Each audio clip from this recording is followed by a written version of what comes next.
சிவகங்கை மாவட்டத்தில் பல்வேறு நலத்திட்ட பணிகளை மேற்கொண்டு வரக்கூடிய முதலமைச்சருடைய இந்த சுற்றுப்பயணத்தின் ஒரு பகுதியாக தற்போது பல்வேறு துறை கண்காட்சி அரங்குகளை முதலமைச்சர் பார்வையிட்டுக் கொண்டிருக்கிறார்.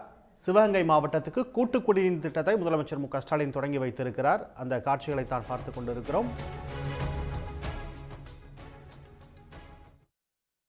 செய்தியாளர் சதாசிவம் இணைகிறார். சதாசிவம், இந்த நிகழ்வு பற்றிய விவரங்கள் என்ன?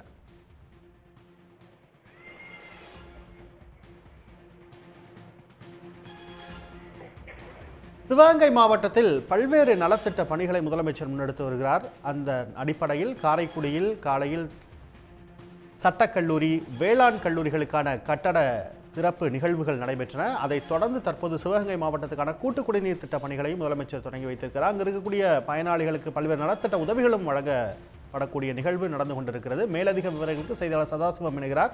சதாசிவம், நிகழ்வுகள் குறித்த முழுமையான விவரங்கள். சிவகங்கை மாவட்டம் காரைக்குடி அரசு சட்டக்கல்லூரி விழாவில் பங்கேற்ற முதலமைச்சர் அதனைத்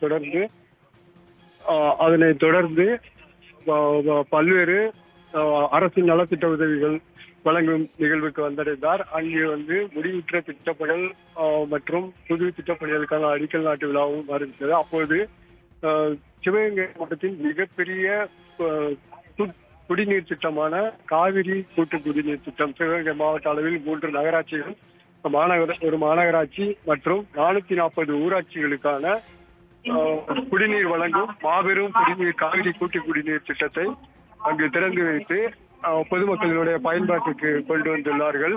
அதனைத் தொடர்ந்து அங்கு அமைக்கப்பட்டிருந்த சுகாதாரத்துறை அரங்கம் மற்றும் வேளாண் துறை அரங்கங்களை பார்வையிட்டு தற்போது மாற்றுத்திறனாளிகளுக்கான 3 சக்கர வாகனங்களையும் தற்போது விழா அரசு நலத்திட்ட உதவிகள் வழங்கும் விழா மேடைக்கு மாண்புமிகு முதல்வர் அவர்கள் தற்போது வருகை தந்துள்ளார்கள்.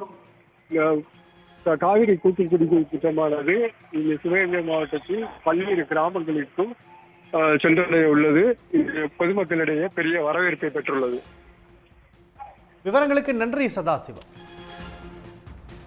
உடனுக்குடன் செய்திகளை தெரிந்து கொள்ள சன் நியூஸ் பெல் ஐகானை கிளிக் பண்ணுங்க.